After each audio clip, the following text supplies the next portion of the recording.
ഈ ഒരു കാലഘട്ടത്തിൽ ലോകാരൂപിയെ കീഴടക്കിയില്ലെങ്കിൽ ആത്മീയമായിട്ട് നമ്മൾ തകരും. ഇന്ന് ലോകാരൂപി വളരെ ശക്തമായിട്ട് എല്ലാവരുടെ ജീവിതത്തിൽ പ്രത്യേകിച്ച് പ്രവേശിക്കുന്നുണ്ട്.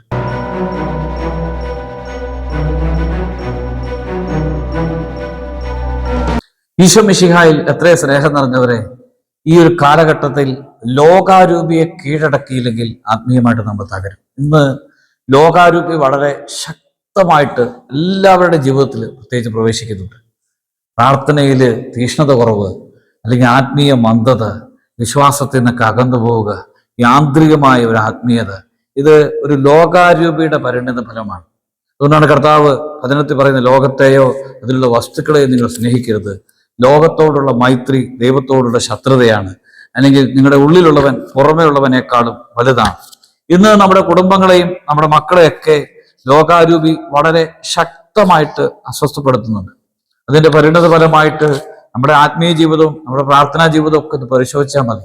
എല്ലാത്തിനൊക്കെ തീഷ്ണത നഷ്ടപ്പെട്ടു. കുടുംബങ്ങളിലെ പ്രാർത്ഥനകൾക്ക് തീഷ്ണതയൊക്കെ നഷ്ടപ്പെട്ടു. ദേവാലയത്തിലെ പരിശുദ്ധ കുർബാനയ്ക്ക് തീഷ്ണത നഷ്ടപ്പെട്ടു.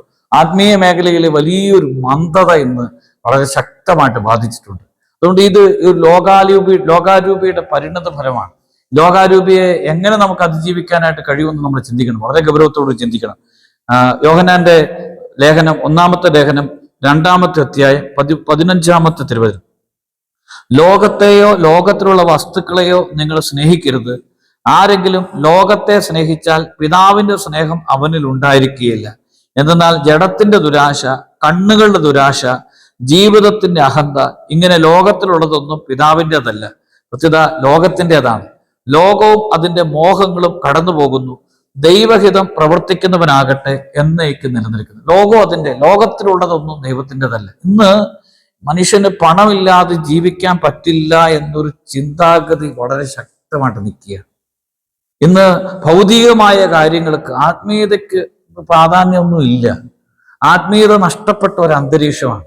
ഇന്ന് ഏറ്റവും പ്രധാനപ്പെട്ടത് ഭൗതികമായിട്ടുള്ള പേരുണ്ടാക്കുക, പ്രശസ്തി ഉണ്ടാക്കുക, അംഗീകാരം നേടുക, മറ്റുള്ളവരുടെ ഒരു സ്ഥാനം ഉണ്ടാകുക, അല്ലെങ്കിൽ ഇഷ്ടംപോലെ സാമ്പത്തിക അഭിവൃദ്ധി ഉണ്ടാകുക, ഏതെങ്കിലും വിദേശ രാജ്യം. ഇതിന് അമിതമായ പ്രാധാന്യം കൊടുത്തപ്പോൾ തന്നെ നഷ്ടപ്പെട്ടതാണ് ആത്മീയത, ആത്മീയ അഭിഷേകം. അതുകൊണ്ടാണ് ബൈബിളിൽ തന്നെ എഴുതിയിട്ടുണ്ട്, ഈ ലോകത്തോടുള്ള ആസക്തി മൂലം ദേമാസ് പൗലോസിനെ വിട്ടുപോയി.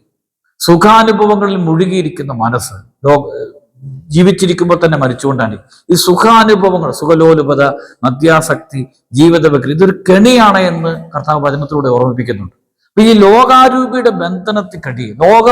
ലോകാരൂപി മനുഷ്യനെ കെട്ടിയിട്ട് കഴിഞ്ഞാൽ അത് പിന്നെ പ്രാർത്ഥനാ ജീവിതവും ക്രൈസ്തവ ജീവിതവും ഇങ്ങനെ പേരിന് മാത്രമുള്ളൂ. ലോകാരൂപി മനുഷ്യനെ കെട്ടിയിടുക, അവന്റെ ആത്മീയതയെ ലോകത്തിന്റെ, അതുകൊണ്ടാണ് ഈ ലോകത്തിന്റെ ദേവൻ അവിശ്വാസികളായ അവരുടെ മനസ്സിനെ അന്തമാക്കിയിരിക്കുന്നു. തന്നിമിത്തം ദൈവത്തിന്റെ പ്രതിരൂപമായി സുവിശേഷം ഒന്നും കയറിയല്ല. ഇന്ന് ദൈവവചന ശുശ്രൂഷ എല്ലായിടങ്ങളിലും വചന ശുശ്രൂഷയുണ്ട്, ഓൺലൈൻ പ്ലാറ്റ്ഫോമിലുണ്ട്, ധ്യാന കേന്ദ്രങ്ങളുണ്ട്. ഈ വചനങ്ങളൊന്നും കയറാത്തതിന്റെ കാരണം ഉള്ളിൽ പ്രവർത്തിക്കുന്ന ലോകാരൂപിയാണ്. ഈ ദൈവത്തോടുള്ള ദാഹം നഷ്ടപ്പെട്ട് കഴിഞ്ഞാൽ ഉള്ളിൽ വചനങ്ങൾക്ക് ജീവൻ നൽകാനായിട്ട് കഴിയുകയില്ല, വചനങ്ങളെ കൂടുതൽ വിശുദ്ധീകരണത്തിലേക്ക് നയിക്കുകയില്ല. ഈ ദൈവത്തോടുള്ള ദാഹം നിറയുമ്പോൾ ഓരോ വചനവും നമ്മുടെ ഉള്ളില് ജീവൻ പ്രാപിക്കാൻ തുടങ്ങും. അതിനാണ് പഴയ കാലഘട്ടങ്ങളിൽ ഫ്രാൻസിസ് അസീസിയെ മാനസാന്തരപ്പെടുത്തിയ വചനമുണ്ട്, അഗസ്തീനോസിനെ മാനസാന്തരപ്പെടുത്തിയ വചനമുണ്ട്, ഇങ്ങനെ ഇഗ്നേഷ്യസ് ലയോളയെ മാനസാന്തരപ്പെടുത്തിയ വചനങ്ങളുണ്ട്, അല്ലെങ്കിൽ അൽഫോൺസ് ലിഗോരിയെ മാനസാന്തരത്തിലേക്ക് കൊണ്ടുവന്ന വചനങ്ങളുണ്ട്. ഇത് കാരണം ഈ ദൈവവചനത്തിന് അവരുടെ ഉള്ളിൽ ജീവൻ വെക്കാനായിട്ട് കഴിഞ്ഞു. കാരണം ദൈവത്തോടുള്ള ദാഹം നിറഞ്ഞു. ഇനി ലോകാരൂപിയോടുള്ള, ലോകത്തെ മുന്നിൽ കണ്ട് ലോകത്തിലുള്ള വസ്തുക്കളെയും ലൗകികമായിട്ടുള്ള കാര്യങ്ങളെയും മുന്നിൽ കണ്ട് ജീവിക്കുന്ന ഒരു വ്യക്തിയുടെ ഉള്ളിലേക്ക് ദൈവവചനം കയറിയത്. അതുകൊണ്ടാണ് കർത്താവ് ഈ വിധക്കാരന്റെ ഉപമയില് ഈ വഴിയരികിൽ വീണ വിത്തിനെ കുറിച്ച് ദൈവവചനം ശ്രവിക്കുന്നെങ്കിൽ പോലും അവർ വിശ്വസിക്കുകയോ രക്ഷപ്പെടാതിരിക്കുകയോ ചെയ്യാതിരിക്കാൻ വേണ്ടി അവരുടെ ഹൃദയത്തിൽ ആ വചനം തന്നെ പിശാച് മോഷ്ടിച്ചുകൊണ്ട് പോകും.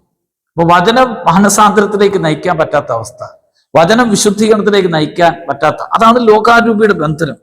അപ്പോൾ ലോകാരൂപിയുടെ പ്രവർത്തന ഫലമായിട്ട് സംഭവിക്കുന്നതാണ് ഒന്ന്, ആത്മീയ മന്ദത. ദൈവിക കാര്യങ്ങൾക്ക് ഒരു ഉണർവില്ല, ആത്മീയ ഉണർവില്ല, ശക്തിയില്ല, തീഷ്ണതയില്ല. പേരിന് കൊന്ത ചെല്ലുന്ന ആൾക്കാരുണ്ട്, പേരിന് വേണ്ടി തന്നെ, അല്ലെങ്കിൽ യാന്ത്രികമായിട്ട് ബൈബിള് തീർക്കാൻ വേണ്ടി ബൈബിള് വായിക്കുന്നവരുണ്ട്. ആത്മീയ മന്ദതയുടെ അടയാളമാണ് ഈ വിശ്വാസരാഹിത്യത്തിന്റെ ഒരു കാര്യം പ്രാർത്ഥിച്ചിരുന്ന കാര്യമില്ല, അല്ല പള്ളി പോയിട്ടൊന്നും കാര്യമില്ല. വിശ്വാസരാഹിത്യത്തിന്റെ അരൂപി ഇന്ന് എല്ലാവരുടെ ഇടയിലും വർദ്ധിച്ചുകൊണ്ടിരിക്കുകയാണ്, വിശ്വാസരാഹിത്യം. അതുകൊണ്ട് കർത്താവ് വിശ്വാസരാഹിത്യത്തിന്റെ പരിണിത ഫലമായിട്ട് അത്ഭുതങ്ങൾ പോലും പ്രവർത്തിക്കുകയല്ല. കർത്താവ് അത്ഭുതം പ്രവർത്തിക്കാത്ത ചില സ്ഥലങ്ങളുണ്ട്, ദൈവം ഇടപെടാത്ത സ്ഥലങ്ങളുണ്ട്. അവരുടെ വിശ്വാസരാഹിത്യത്തെ കർത്താവ് അത്ഭുതത്തോടു കൊണ്ട് കണ്ടു എന്ന് ഈ സ്വന്തം നാട്ടിൽ കർത്താവിനെ സ്വീകരിക്കാത്ത ആളുകളുടെ ഇടയിൽ വെച്ച് അങ്ങനെ ഒരു വചനഭാഗം തന്നെയുണ്ട്. വിശ്വാസരാഹിത്യത്തിന്റെ അരൂപി ആത്മീയ ശുശ്രൂഷകൾ അകന്നു നിൽക്കുക. ഇന്ന് കഴിഞ്ഞ കാലഘട്ടങ്ങളിലൊക്കെ ആത്മീയ ശുശ്രൂഷയിൽ വളരെ തീഷ്ണതയോടുകൂടി നിന്ന പലരും ഇന്ന് ആത്മീയ ശുശ്രൂഷയിലില്ല. ഇതിന് കാരണം ഈ വിശ്വാസരാഹിത്യത്തിന്റെ ഒരു അരൂപിയാണ്. അപ്പോൾ ആത്മീയ തീഷ്ണതയില്ല, പ്രാർത്ഥനകൾക്കൊരു തീഷ്ണതയില്ല. ഈ യാന്ത്രികമായ പ്രാർത്ഥന, യാന്ത്രികമായ ഫെയ്ത്ത്. അതുകൊണ്ട് ഇങ്ങനെയുള്ളൊരു മനോഭാവത്തിലൂടെ ഇത് ലോകാരൂപിയുടെ പ്രവർത്തന ഫലമായിട്ടാണ്. എൻ്റെ ഉള്ളിൽ ഒരു ആത്മീയ മന്ദതയാണ്, അല്ലെങ്കിൽ വിശ്വാസരാഹിത്യമാണ്, അല്ലെങ്കിൽ ഒരു തീഷ്ണതയില്ലാത്ത അവസ്ഥയാണ്, ആത്മീയ ശുശ്രൂഷ അകന്നിരിക്കുന്ന അവസ്ഥയാണെങ്കിൽ എന്നെ നയിക്കുന്നത് ലോകാരൂപിയാണ്. ദൈവാരൂപിയാണെങ്കിൽ ഒരു പ്രത്യേകതയുണ്ട്. ദൈവാരൂപിയാണെങ്കിൽ ഹൃദയം ജ്വലിക്കും, ദൈവാനുഭവം ഉണ്ടാവും. എമ്മാവസിലേക്ക് പോയ ശിഷ്യന്മാർക്ക് സംഭവിക്കുന്നത് ഹൃദയം ജ്വലിച്ചു. അല്ലെങ്കിൽ തീയത്തീര പട്ടണത്തിലുള്ള പട്ടുവീണ് ആ സ്ത്രീ, അതായത് ലിദിയ എന്ന് പറഞ്ഞ സ്ത്രീയുടെ ഹൃദയം കർത്താവ് തുറന്നു. വിശുദ്ധലിഖിതം ഗ്രഹിക്കാൻ തക്കവിധം അപ്പസ്തോലന്മാർ ഹൃദയം തുറന്നു. ഹൃദയം ജ്വലിക്കും, വചനം കേൾക്കുമ്പോൾ ജ്വലിക്കും. ഒരു പ്രാർത്ഥിക്കുമ്പോൾ വലിയൊരു ആത്മീയ സന്തോഷം ഉണ്ടാകും. ഒരു പരിശുദ്ധ കുർബാന കാണുമ്പോൾ ഒരു വലിയൊരു അനുഗ്രഹം, ഒരു കൃപ, ഒരു അഭിഷേകം ഒഴുകുന്ന ഒരു അനുഭവം ഉണ്ടാകും. അത് ആത്മീയ തീഷ്ണതയുടെ അടയാളമാണ്.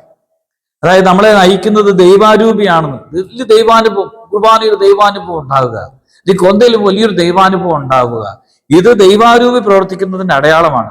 ആത്മാവിൽ അനുദിനം ശക്തി, ഓരോ ദിവസം കഴിയുമ്പോഴും ഈ ദൈവാരൂപി പ്രവർത്തിക്കുന്നുണ്ടെങ്കിൽ ഇന്നത്തെ ആത്മീയ അവസ്ഥയല്ല നാളത്തേത്. ഓരോ ദിവസം കഴിയുമ്പോൾ ശക്തിപ്പെട്ടുകൊണ്ടിരിക്കും. നമ്മുടെ ചിലരുടെയൊക്കെ സ്ഥിതി ഓരോ ദിവസം കഴിയുമ്പോൾ പ്രാർത്ഥനയെ പുറകോട്ട് പോകും.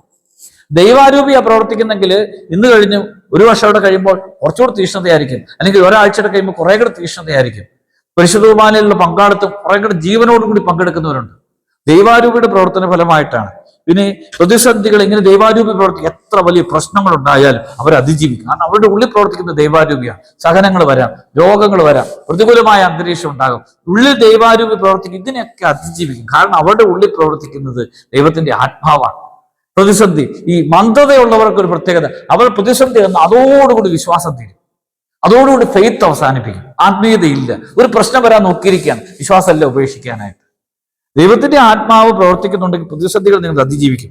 ഈ ആത്മീയ സന്തോഷം, ഈ പ്രാർത്ഥന എല്ലാവരുടെ ഏറ്റവും വലിയ സന്തോഷം. ഒരു കുർബാനയിൽ പങ്കെടുക്കുക, ഒരു കൊന്ത ചെല്ലുക, മണിക്കൂറുകളോളം കുർബാനയുടെ മുമ്പിൽ ഇരിക്കും. ഇതൊരു ആത്മീയ സന്തോഷത്തിന്റെ അടയാളമാണ്. നമ്മളെ നയിക്കുന്നത് യാന്ത്രികമായി. ലോകാരൂപി പ്രവർത്തിച്ചാൽ ആത്മീയത വെറും ചടങ്ങായിട്ട് മാറും. ഈ പ്രാർത്ഥനകളൊക്കെ വെറും ചടങ്ങായിട്ട്, അത് ആചാരമായിട്ട് അവശേഷിക്കും. യാന്ത്രികമായ വിശ്വാസത്തിലൂടെ ഒന്നും നേടിയെടുക്കാൻ പറ്റില്ല, ഒന്നും സംഭവിക്കത്തില്ല. ഇങ്ങനെ ചിലർ തന്നെ അനുഗ്രഹം കിട്ടാതിരിക്കാൻ വേണ്ടി പ്രാർത്ഥിക്കുന്നത് പോലെ തോന്നും. ഒന്നും കിട്ടാത്ത ചില പ്രാർത്ഥനകളുണ്ട്. ചിലരുടെ പ്രാർത്ഥിക്കുമ്പോൾ തന്നെ ദൈവത്തിന്റെ ശക്തമായ ഇടപെടുണ്ടാവും. അതുകൊണ്ടാണ് ഏലിയ പ്രാർത്ഥിക്കുമ്പോൾ തന്നെ മഴക്കാറ് വരികയാണ്. ആ വിശുദ്ധനായവന്റെ പ്രാർത്ഥന വിശ്വാസത്തിന്റെ അടയാളമാണ്. പ്രാർത്ഥിക്കുമ്പോൾ തന്നെ മഴക്കാറ് വരികയാണ്. അടയാളം കണ്ടു കഴിഞ്ഞു. പ്രാർത്ഥിക്കുമ്പോൾ തന്നെ അടയാളം കണ്ടു കഴിഞ്ഞു. ഉടനെ തന്നെ അവിടെ പ്രവർത്തിക്കുകയാണ്. അതുകൊണ്ട് നമ്മുടെ വിശ്വാസം വർദ്ധിക്കണം. ഈ ലോകാരൂപി അതിജീവിക്കാൻ വേണ്ടി തീഷ്ണമായിട്ട് പ്രാർത്ഥിക്കണം. ദൈവത്തെ ശക്തമായിട്ട് ആശ്രയിക്കണം. ഈ ലോകാരൂപിയുടെ ബന്ധനം അഴിയണമെങ്കിൽ ദൈവത്തിന്റെ പരിശുദ്ധാത്മാവിന് വേണ്ടി തീഷ്ണതയോടെ പ്രാർത്ഥിക്കണം. കർത്താവിന്റെ ആത്മാവ് ഉള്ളിൽ ജ്വലിക്കുന്നവന്റെ ഒരു ആത്മീയ സന്തോഷമുണ്ട്. അതിലേക്ക് ദൈവം നിങ്ങളെ നയിക്കട്ടെ. ഈശോയുടെ ആത്മാവിന്റെ കൃപ ഉണ്ടാകട്ടെ എന്ന് പ്രാർത്ഥിക്കുന്നു. പരിശുദ്ധാത്മാവ് നിറയാൻ വേണ്ടി ഒന്ന് സ്തുതിച്ച് പ്രാർത്ഥിക്കാം. Hallelujah, hallelujah. ഈശോയെ നന്ദി, ഈശോയെ സ്തുതി, ഈശോയെ ആരാധന. ഹല്ലേലൂയ. ആമേൻ.